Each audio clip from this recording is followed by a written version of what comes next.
Hola, hola, somos el Parche Laboral. Y el día de hoy vamos a venir a hablar de la licencia de maternidad. Esta vez no solamente hablamos los monitores, sino también nos acompaña la doctora Diana Jiménez, quien es docente de la Facultad de Derecho de la Universidad Libre, y le damos la bienvenida. Muchas gracias, chicos y chicas, por esta invitación. Espero que podamos compartir un rato sobre todo lo que tiene que ver Con esta prestación y todo lo que tiene que ver con las licencias de maternidad. Chicos, ¿qué tal si nos vamos para Pereira? Bueno, antes de iniciar, quiero invitarlos al congreso que vamos a realizar en Pereira. Es el 5º Congreso Internacional de la Seguridad Social, el 18º Seminario Internacional del Derecho Laboral y la Seguridad Social y el 12º Congreso Estudiantil de Seguridad Social y el Mundo del Trabajo. Recuerden que va a ser en Pereira y que además va a ser del 13 al 15 de septiembre. Claro que sí, Rosa, y bueno, yo los invito a cada uno de ustedes porque hoy desde el área de Derecho Laboral queremos darles a conocer el boletín bimensual que se está desarrollando. Esta es una estrategia que lo que busca es la formación de cada uno de los monitores, pero al mismo tiempo también lo que desea es difundir contenido riguroso sobre el mundo del trabajo y sobre el mundo de la seguridad social. Por tanto, esta se convierte en una estrategia que permite a las personas conocer acerca del contexto laboral en la actualidad.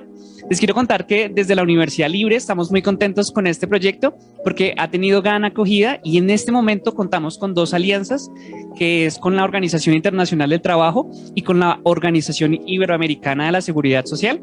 Así que nos enorgullece muchísimo poder contar con este espacio y bueno, no siendo más, le doy paso a mis compañeros del Parche Laboral. Bueno, muchachos, estamos acá hablando del parche laboral, pero me gustaría preguntarles el por qué formamos este espacio. Este espacio lo creamos precisamente para que sea un material para las personas interesadas en el área laboral. Para mí este espacio fue creado para dar a conocer temáticas del área laboral para todos los estudiantes y todo el que sea bienvenido. Yo creo que es importante para desarrollar los temas que más nos importan y nos interesan, ¿no? Este espacio fue creado para cambiar la metodología de enseñanza, para ser más activos y más actualizados en las nuevas redes. Este espacio fue creado para actualizarse de todo aquello que tengan dudas frente a los temas laborales. Bueno, chicos, quiero contarles que este es un espacio que creamos entre los monitores y los docentes de área de Derecho Laboral de la Universidad Libre. Aquí tendremos la oportunidad de desarrollar conceptos que estructuran los contenidos pragmáticos de todo lo relacionado con el mundo del trabajo y la seguridad social, y también queremos presentarlo a la comunidad académica como un mecanismo o medio de consulta, por lo que, bueno, queremos aprovechar lo que son las tecnologías y también crear un espacio mucho más dinámico para ustedes. Bueno, gracias por esta presentación, muchachos. Comencemos por el ámbito internacional, ¿vale? Entonces, vamos a hablar un poquito del ámbito internacional, como lo dijeron mis compañeros, y más específicamente sobre qué ha hecho la OIT, cuáles han sido los espacios que ha desarrollado, cómo ha protegido a la mujer en especial. Entonces, resaltemos y devolvámonos un poquito. Es de cuestión central que a partir de la creación de la OIT en el año de 1919, quiso hacer un énfasis en esa protección, en cómo ella se desarrollaba en diferentes ámbitos. Entonces, precisamente en la expedición de la Constitución, quiso hacer un énfasis especial en esa protección. Claro, y el objetivo de esta protección era, pues, primero que todo, resguardar la salud de la madre, así como del niño o la niña que está por nacer, pero además proteger a la trabajadora frente a esta situación, ¿no?, que está en su estado de embarazo. Súper importante lo que mencionas, José. Y bueno, hablando un poquito de la Organización Internacional del Trabajo, cabe resaltar que la OIT ha expedido 3 convenios sumamente importantes para la protección a la maternidad. El primer convenio fue el convenio 3 de 1919, en el año de la creación, en donde nos menciona por primera vez cómo se debe proteger a la madre gestante. Entonces, bueno, ahí nos menciona más o menos cuál es el significado de la mujer, del niño, cuáles son los pasos a seguir para llevar a cabo esta protección, entre otros. De igual modo, tiempo después nos menciona el convenio 103 del año 1952. Aquí ya empieza a mencionar qué especie de trabajadoras va a proteger. Nos menciona un poquito sobre las trabajadoras de empresas industriales, no industriales, agrícolas, entre otras. Entonces, no solo es una protección laboral, sino sanitaria. Bueno, entre otras cosas, para mí es muy importante que mencionemos acá el convenio 183. Este convenio es el pilar de toda la protección de la maternidad. ¿Por qué? Porque en primer lugar nos garantiza que estas mujeres que están en estado de gestación no van a ser despedidas de su trabajo, porque estaríamos incurriendo en una causal de discriminación. No van a ser despedidas, se empieza a regular cómo va a ser esa licencia de maternidad, en cuánto tiempo va a ser el periodo de reintegro posterior a que la mujer dé a luz, entre otras. De igual modo, pues aquí es muy importante mencionar que el empleador, si desea despedir a una mujer que está en estado de gestación, tiene que demostrar que no es por su estado de gestación que está siendo despedida, porque si no estaríamos incurriendo en una causal de discriminación. Bueno, es muy importante los 3 convenios que mencionaba Valentina. Aunque la OIT a lo largo de los años ha venido adoptando diferentes convenios, muchos más porque, sin embargo, siguen sus preocupaciones en torno a esa protección de la mujer. Entonces, lo que busca es impedir o evitar ese trato desigual frente a la mujer gestante en el empleo, en los diferentes espacios en los que ella se puede desarrollar. Claro, y bueno, no nos olvidemos de la Declaración de Igualdad de Género de las Naciones Unidas. Esta en razón a que fue adoptada por la Conferencia de la Organización Internacional de Trabajo en el año de 1975, especialmente en el Día de la Mujer, y esta declara que debe haber igualdad de oportunidades y de trato entre trabajadores y trabajadoras y eliminar cualquier forma de discriminación. La maternidad es un estado que debe recibir un trato diferente, porque lo que busca es respetar precisamente esa igualdad en los diferentes eventos o en las diferentes situaciones que se puede desenvolver la mujer en el ámbito laboral. De otro lado, también resalto ahí que se deben realizar diferentes aspectos u objetivos para que la mujer pueda desarrollar su función de madre, desempeñar su rol de madre en un espacio laboral que no sea marginalizado precisamente. Muy importante en este espacio internacional vamos a hablar de un tema muy puntual que José es el encargado de introducirnos en este tema, que es la discriminación positiva. Comencemos por abordar primero el concepto, ¿no? La discriminación positiva son especialmente acciones que buscan la protección de ciertos grupos especiales en la Constitución.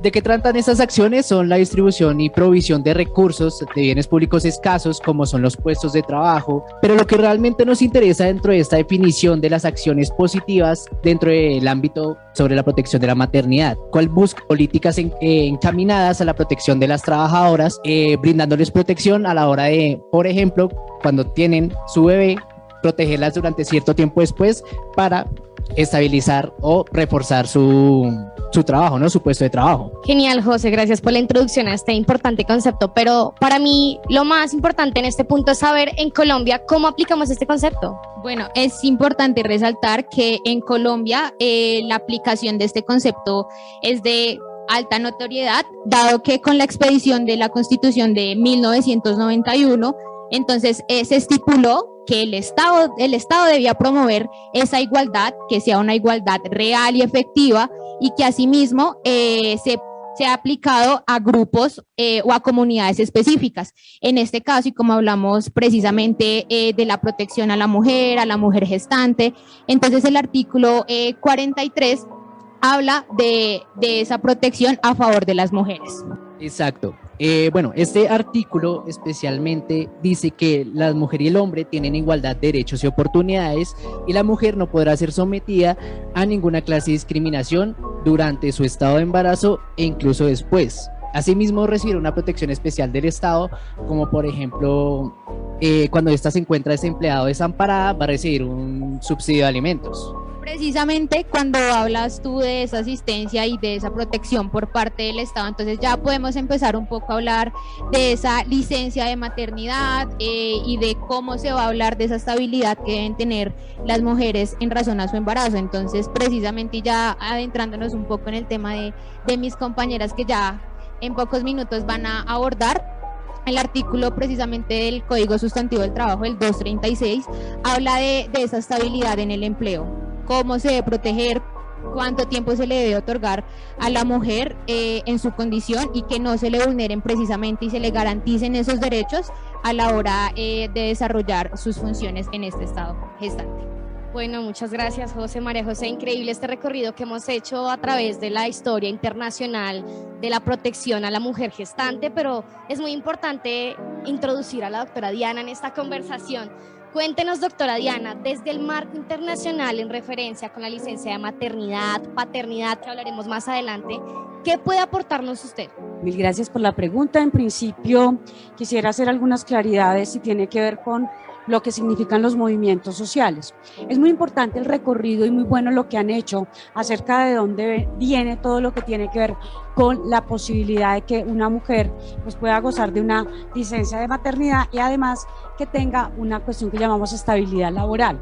Pero si bien es cierto el marco referencial podríamos encontrarlo en la Organización Internacional del Trabajo, no es menos cierto que esto responde a una cuestión que son los movimientos sociales. Miren, en principio es bueno que tengamos en cuenta que efectivamente han sido los movimientos sociales de las mujeres, de las trabajadoras en el siglo XX lo que nos empezó a dar esta posibilidad que además deviene, y esto es un dato ahí, como dice alguna amiga, este es un dato ahí y es, no, recuerden siempre que además todo esto tiene un marco también con los derechos y el posicionamiento de la mujer dentro del mundo del trabajo.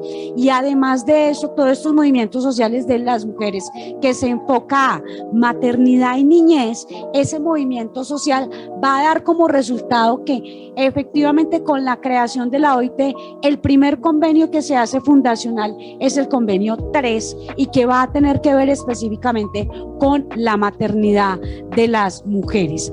El recorrido fuera de eso, pues yo no tendría mucho más que agregar, excepto algunas precisiones frente a qué ha sucedido. Los seres nos vamos, en las sociedades vamos avanzando.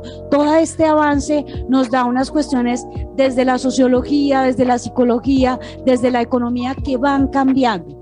Por eso, en un inicio, digamos, la licencia de maternidad inclusive coincidió con lo que tendría que ver con la recuperación biológica de la mujer. Si miramos ese convenio 3, y alguien lo mencionaba hace un rato, hablamos de 8 semanas. Pero las sociedades van avanzando. Y cuando las sociedades van avanzando, también desde ese aspecto vamos avanzando acerca de derechos.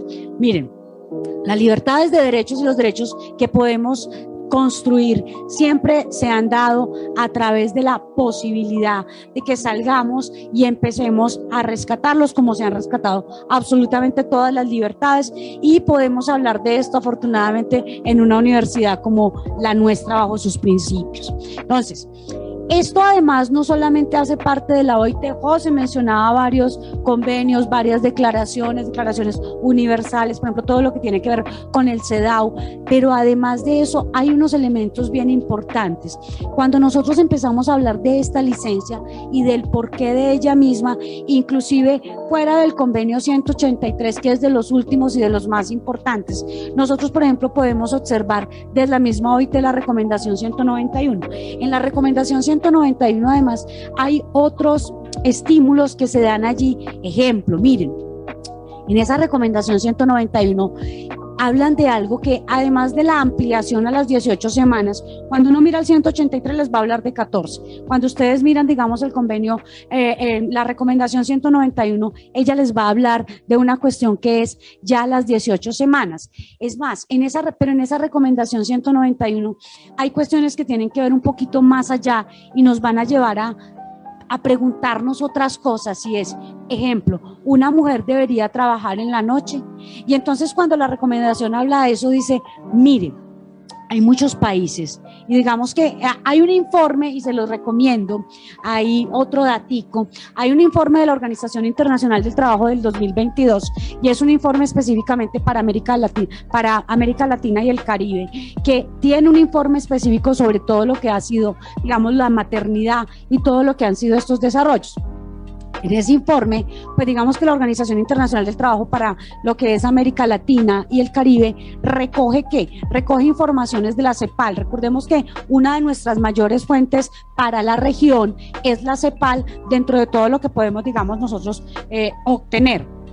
Dentro de estos informes nos podemos quedar aterrados de qué ha pasado, digamos, con lo que tiene que ver con las mujeres, y además de cómo el alto desempleo, miren, las mujeres además, Cuando se hacían preguntas y estudios acerca de cuándo va a llegar la igualdad, digamos, por discriminación laboral por razones de género, se decía que íbamos a llegar a esa igualdad en el año 2200. Y hoy en día, cuando miramos qué es lo que va a pasar, los estudios lo que demuestran es que con pandemia hubo un retroceso de 10 años frente a empleabilidad y los mismos derechos entre hombres y mujeres. Sumado a esto, claro que hay circunstancias, ¿cuáles? La maternidad y las licencias de maternidad, que no han sido muy bien tomadas en muchos aspectos. Yo recuerdo, y cuando uno lee por allá de qué pasó, digamos, en el año de 1990, que ustedes lo decían hace un rato, pues por allá cuando se amplió la licencia de maternidad en Almacenes Éxito en Medellín, cambiaron las mujeres que eran cajeras por hombres. Pues ahí ya tenemos un recorrido de cuál es el impacto. También tenemos, digamos, lo que es todo lo que la agenda regional de género para Latinoamérica establecida por la CEPAL nos habla de estos fenómenos y qué pasó con la pandemia. Se establece en esa agenda además que se han perdido, no se han podido recuperar en pospandemia más de 4 millones de empleos dentro de las mujeres para Latinoamérica. Esto además es muy alto, o sea, si ustedes piensan, termina siendo muy alto para todo lo que tiene que ver con las mujeres. Ahora, cuando la CEPAL hace un análisis, dice, entendemos una cosa de las cuales se habla desde el nivel internacional, es estandaricemos. Claro, usted puede estandarizar cuando las políticas son parecidas, cuando los ingresos, digamos, el PIB de los países es parecido, pero cuando nosotros encontramos que en Latinoamérica tenemos unas brechas muy amplias dentro de lo que son los desarrollos normativos y los desarrollos económicos, no es tan fácil. Por eso hablar de estandarizaciones es tan difícil. Cuando tú me haces la pregunta de qué está pasando con los desafíos desde el nivel internacional, yo lo que abordaría y diría es, miren, hay una cuestión que se necesita y es la ratificación de convenios. Ustedes lo han hablado acá, es una cuestión política de los estados. Esta es una determinación política dentro de la cual los estados pueden o no acogerlos. Colombia, por ejemplo, no ha ratificado el convenio 183 de la OIT, pero pese a eso nosotros dentro de nuestra legislación podríamos entrar a decir que tenemos allí tenemos acogida a la norma. Claro, nos falta porque es que en el país además no se hablan de normas de cuidado y dentro de las normas de cuidado hay unas cuestiones que allí son muy diferentes y diferenciales. Ustedes hablaban además de una cuestión que es el enfoque diferencial. No es lo mismo una mujer en estado de embarazo. Desde este enfoque diferencial también es bueno que tengamos en cuenta, qué es lo que sucede con esas figuras y con las acciones afirmativas hacia cierto grupo de personas que mencionaba José. Doctora, gracias por esos aportes tan importantes y como usted lo venía mencionando, la legislación interna también trata de acoplarse a esa normativa internacional, aunque pues en sus intentos, digamos que nos podemos estar quedando cortos. Anita, ¿qué tal te parece si hablamos de licencia de maternidad y de paternidad, pero en cuanto a su desarrollo normativo en Colombia? Entonces yo me pido paternidad. Listo. Entonces tenemos el artículo 236 del Código Sustantivo del Trabajo, que inicialmente planteaba una licencia de maternidad de 8 semanas.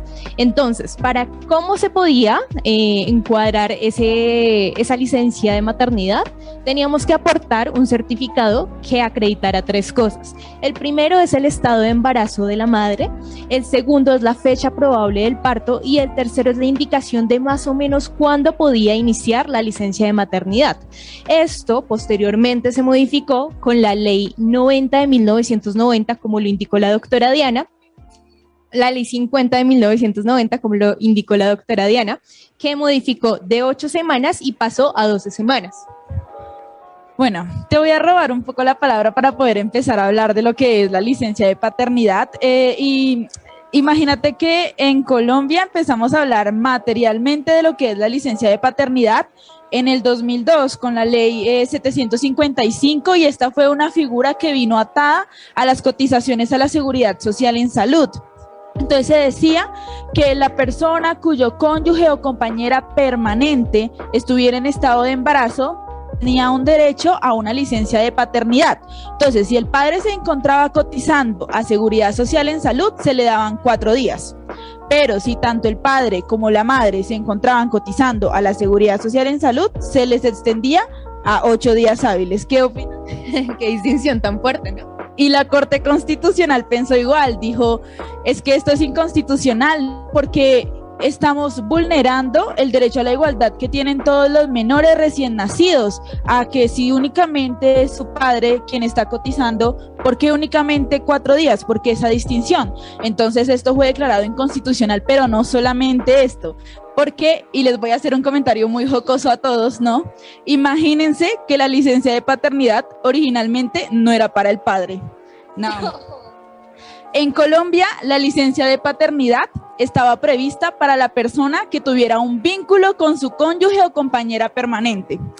En 2009, la Corte Constitucional dijo, tenemos que frenar esto, pero fue haciéndolo poco a poco, ¿no? Inicialmente en 2009 dijo, no, dejémoslo únicamente que tenga el vínculo con su compañera o cónyuge, quitémosle el compañera permanente, pero seguía dependiendo de la compañera.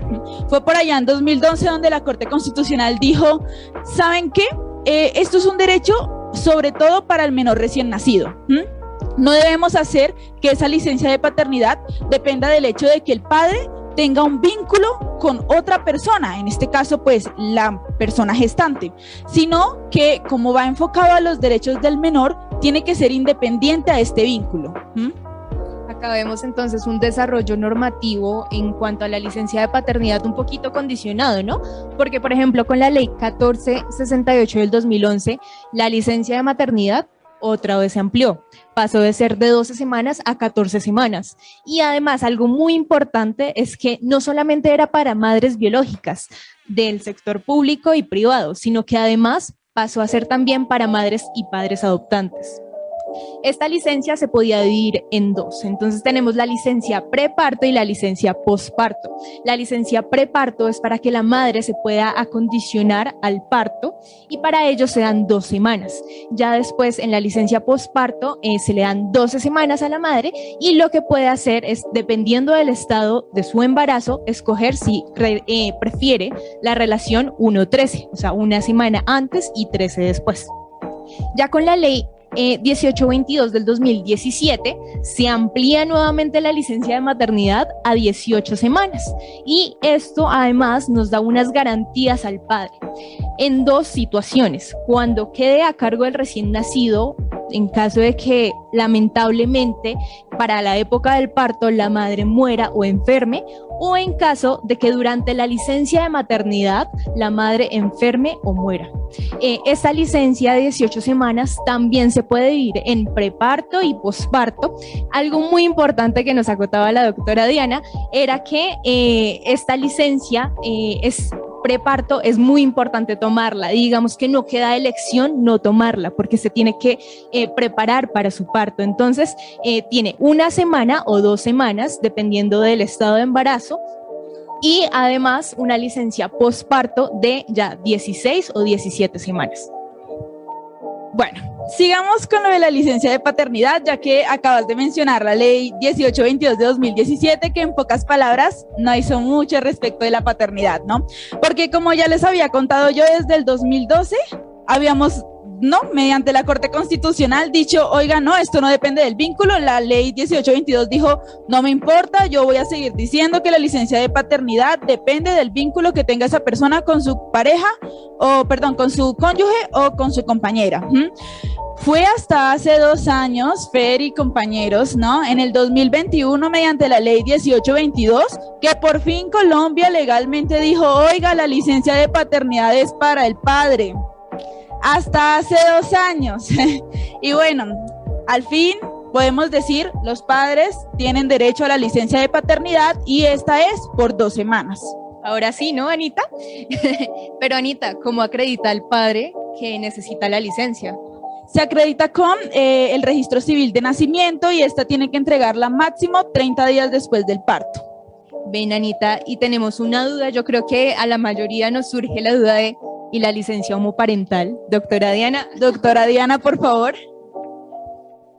Bueno, La licencia homoparental de la que estamos hablando, pues está, digamos, contenida en la ley 2114.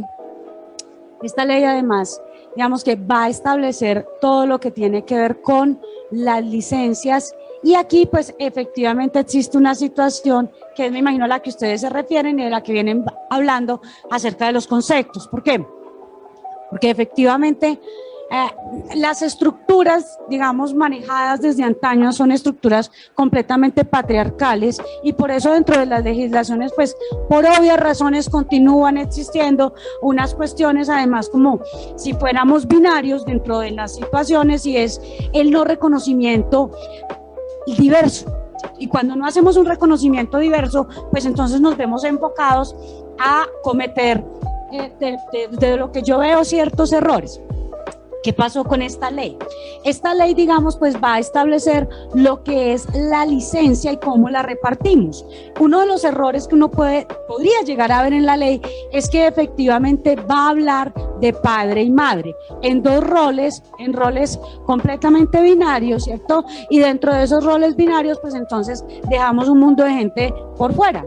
Es una construcción social que se viene, digamos, intentando hacer desde la Constitución de 1991, y que nuevamente queda sin piso, digamos, en la ley 2114 frente a los conceptos y los términos y de cómo referenciamos situaciones. Entonces, esta norma, pues, nos va a decir cómo se reparte, digamos, la licencia. ¿Qué es lo que sucede con ella? Con ella específicamente lo que va a hacer es reconocer algo que, miren, aquí además hay unas implicaciones chéveres, ¿no? Y es aquella de que ambas partes estén vinculadas con alguien que nació o con alguien que decidió adoptar. Entonces, venga y vincúlese, o sea, venga, que es que estamos hablando, y hace un momentico hablábamos desde el cuidado, son dos personas, independientemente de que sean dos chicos, dos chicas, un chico y una chica, que se están vinculando con un proyecto de vida que es traer a alguien a este mundo. Pero las licencias, digamos, parentales, como las miramos hoy en día, y es esa posibilidad que ambos disfruten de un tiempo, no son nuevas del todo. O sea, cuando nosotros miramos qué ha sucedido con esto, digamos que la OIT, en una resolución del año 2009 de la Conferencia Internacional, ya hablaba de este tema. Igual lo hizo en el año 2021 dentro de una resolución. En esa resolución relativa a la segunda discusión recurrente sobre la protección social, también habló de lo que tiene que ver con la parte parental. Ahora, frente a esta discusión, pues hay una sentencia, ¿cierto?, que es la 415 del año pasado, pero miren, aquí hay que hacer una claridad. La demanda realmente de lo que va a hablar es de la discriminación que existe frente a las parejas, ¿cierto?, del mismo sexo que adoptan. Allá va la demanda, y ese es el problema real de la demanda, que para dónde va es para allá. Entonces, cuando lo que va a establecer es para las parejas, pues obviamente, ¿cuál va a ser el problema jurídico que va a dirimir la Corte? Específicamente ese, y es: ¿qué pasa con las parejas específicas del mismo sexo que adoptan?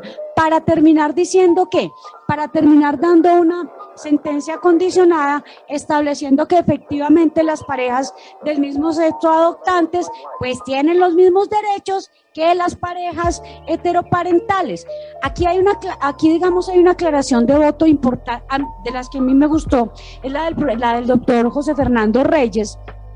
Y el profesor José Fernando Reyes, digamos, al hacer la aclaración de voto, lo que va a decir es: mire, aquí hay temas que claro que se quedan por fuera, y dice, la Corte específicamente lo que va a buscar es esto, pero efectivamente se necesita una regulación de la norma frente, ejemplo, si son dos mujeres y una tiene un hijo biológico y la otra la adopta, ¿qué pasa? Si son dos hombres y uno tiene un hijo biológico y el otro lo adopta, ¿qué pasa y cómo vamos a hacer? ¿Y qué es lo que va a pasar con estas licencias? Entonces, yo creo que esto sí es uno de los retos que va a tener, digamos, el desarrollo de esta normatividad en estos aspectos. aspectos, y es cómo lo vamos a mirar y qué es lo que va a pasar, digamos, desde el Congreso. Eso sería como un poco los aportes que tengo para dar, Fer, como de esta partecita. Perfecto, doctora Diana, muchas gracias por esa intervención. Bueno, ya cambiando un poquito de tema y referencia con las licencias, ahora vamos a hablar de la licencia menstrual. Entonces, Dani, ¿qué nos puedes decir de la licencia menstrual? Claro que sí. La licencia menstrual, primero que todo, es un derecho el cual gozan las mujeres que sufren dolores incapacitantes en su etapa de menstruación. El porqué y el para qué de esta licencia es muy sencillo. El porqué es para proteger la dignidad de la mujer. Trabajar con dolores incapacitantes o con dolores que afecten su dignidad va en contra de cualquier principio del derecho laboral, cualquier principio constitucional. ¿Qué se busca con esto? Proteger la dignidad de la mujer y de las personas menstruantes. El objetivo de esto es que esa dignidad no se vea menoscabada, que esa dignidad esté por encima de cualquier cosa. Tiene unos elementos especiales esta licencia. Uno de ellos es cómo se quiere buscar o qué se quiere hacer. Lo primero que se tiene que saber es que esta licencia está dividida, o no va a ser una licencia normal o común y corriente, como la podría ser una licencia normal tramitada por la EPS, por el médico, sino se busca que sea una ley aparte, que tenga unas características apartes. Esta licencia busca que, ya sea dependiendo de las características y dependiendo ya de un informe médico, que sea 1 o 2 días cada 30 días o cada 26 días para la mujer, que estos días sean remunerados. Hay que tener en cuenta que al no proteger este tipo de derechos, se estarían vulnerando el derecho a la salud, a la igualdad, al bienestar, a la estabilidad laboral. Que se busca que esta licencia tenga y proteja a la mujer para que no haya discriminación en contra de ella, para que no haya ningún tipo de vulneración a sus derechos fundamentales laborales.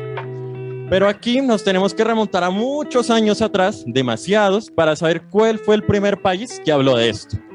En Europa, países como España, Francia, Alemania, ya tienen implementado este tipo de leyes. En Asia, países como Taiwán, Indonesia y países como Japón ya lo tienen, pero el primer país en hablar de esto fue Japón en el año de 1947, hace más de 70 años. Es decir, esto no es algo nuevo, posiblemente para nosotros sea algo nuevo, algo que hasta ahorita estemos escuchando, pero este tipo de licencias es algo que ya viene muchos años atrás y que lamentablemente muy pocos países lo tienen. Para seguir con esto hay que preguntarnos y profundizar acerca de este tema aquí en Colombia. Así que le voy a preguntar a mi compañera Tatiana que nos profundice más sobre este tema aquí en Colombia actualmente. Muchas gracias. Bueno, Dani, para profundizar este tema aquí en Colombia, cabe señalar que no hay una regulación, lamentablemente, aún. Sin embargo, hay un proyecto en el Congreso de la República, en la que busca una iniciativa de las mujeres y personas menstruantes que tengan una licencia laboral remunerada durante sus días menstruales. Entonces, este proyecto fue a cargo de la Cámara María Fernanda Carrascal y Pedro Suárez Vaca en el Pacto Histórico, en esos estudios mencionan que en mayo de 2021 y mayo de 2022, el 8% de las mujeres y personas menstruantes tuvieron que suspender alguna de sus actividades, ya sean laborales, de hogar, académicas, etcétera, en gracia o a causa a la menstruación. Por tanto, este proyecto busca beneficiar a 17 millones de personas de personas menstruantes y mujeres que están en edad de menstruar. Así que este articulado muestra un proceso que la menstruación es un proceso fisiológico natural que puede llegar a ser incapacitante. Finalmente, esta licencia va a contar con un día al mes y un plazo de 26 días para volver a acceder a ella. Ahora bien, doctora Diana, ya que estamos a puertas de esta posible implementación, ¿por qué hay tanta resistencia para que se pueda aprobar esta ley? Bueno, muchas gracias por la pregunta. En principio yo creo que esto obedece a unas cuestiones que son la normalización de las normas. Y es, miren, nosotros yo creo que siempre que hay ciertos cambios y que suceden dentro del contexto social, como que ellos mismos generan resistencia. Entonces, hace 20, 30 años, no sé, hay una cuestión que hoy en día a los jóvenes ni siquiera les interesa. Y es que cuando alguien nacía por fuera del matrimonio, pues entonces era hijo extramatrimonial, tenía menos derechos y era visto inclusive como un bastardo, así le decían. Imagínense en el término tan peyorativo, o sea, la iglesia, esta gente no los bautizaba, ¿sí? Porque eran hijos del pecado. Entonces, la cuestión se va normalizando a medida que las mismas sociedades podemos empezar a mostrar qué es lo que sucede y cómo se dan las cosas. Por eso, digamos que en este momento, claro que tenemos resistencia. La misma resistencia que hablábamos hace un rato acerca de aumentar el número de semanas, digamos, dentro de una licencia de maternidad. Esa resistencia va a estar. Hay personas que inclusive lo que dicen es, mire, esto lo que va a hacer es que las mujeres terminen no teniendo empleo, o sea, que sea mucho más difícil su inserción dentro del campo laboral. Esto puede que sea, digamos, verdad en principio, ¿sí? Pero eso no va a ser la normalidad. Cuando nos vayamos normalizando acerca de normalizar que es que las mujeres tenemos un periodo que nos llega a la menstruación cada mes y que así como para algunas es una cosa completamente normal, para otras digamos que es una cuestión completamente terrible. Además lo que la norma va a decir es que esto pues tiene unos antecedentes frente a la mujer y que no es para perder el tiempo. Además recordemos que nosotros hablamos de un principio de buena fe y ese principio de buena fe es eso, es el principio de buena fe es, entonces llevémoslo también desde la Constitución, porque los empleadores y todos no empezamos a pensar de eso. Además recordemos una cuestión, miren, en privado siempre se ha mantenido todo lo que tiene que ver con el periodo y la menstruación siendo una situación que es completamente normal, ¿sí? Yo recuerdo que mi mamá contaba cómo su mamá, pues cuando los calzones no los ponían, no los extendían. Y esa es la misma vaina, o sea, los calzones los lavaban y lo único que podía ver en el patio era los calzoncillos del abuelo. Esa clase de cosas hoy en día, pues los muchachos y las muchachas dejan los calzones en cualquier parte. Eso es lo que va a pasar con esto va a ser completamente normalizado y es una forma de normalizar, digamos, todo lo que es también la menstruación y de que vayamos aprendiendo que hay para mujeres que es muy complejo, muy complicado el periodo y que tendrían todo este derecho. Claro que sí, y bueno, yo también quisiera añadir a esta discusión la reflexión en torno a otros temas, pues bien lo hemos hablado sobre la licencia de maternidad y paternidad, pero creo que la discusión se puede abarcar en diferentes aspectos y acá yo les quiero traer un tema muy importante que es la gestación subrogada o el mal llamado alquiler de vientres. ¿Cuál es la legislación que tenemos actualmente para la gestación subrogada? Y sobre todo lo más importante, ¿qué pasaría si en un futuro esta actividad llegara a incrementar y podríamos plantear la existencia de megacorporaciones dedicadas a la maternidad subrogada? ¿No estaríamos entonces cosificando a la mujer con esta actividad? ¿Se debería plantear de manera filantrópica o de manera comercial? Ahora, más importante aún, como lo hemos mencionado en esta discusión, el papel del Estado es importante, pero también el papel de las instituciones en cuanto a la promoción de los derechos de la dignidad menstrual, pero también de la dignidad de la mujer en general. Así que yo quisiera dejar como esta pequeña reflexión de este espacio, porque creo que a través de los cuestionamientos y de las preguntas abiertas le damos más amplitud a este tema. Y, por último, para todos y todas, chicos y chicas, fue un placer compartir este espacio. Fue todo un parche compartir este espacio, en especial con la doctora Diana. Pudimos discutir bastantes temas acerca del mundo del trabajo y muchas gracias a todos. Anuncio a todos ustedes que nos vamos a seguir conectando por este medio, por este podcast, por este tipo de audio para seguir enseñándoles, para que ustedes nos puedan escuchar mientras se toman un tinto, mientras comen, mientras se bañan. Muchas gracias a todos. Hola, somos el Parche Laboral.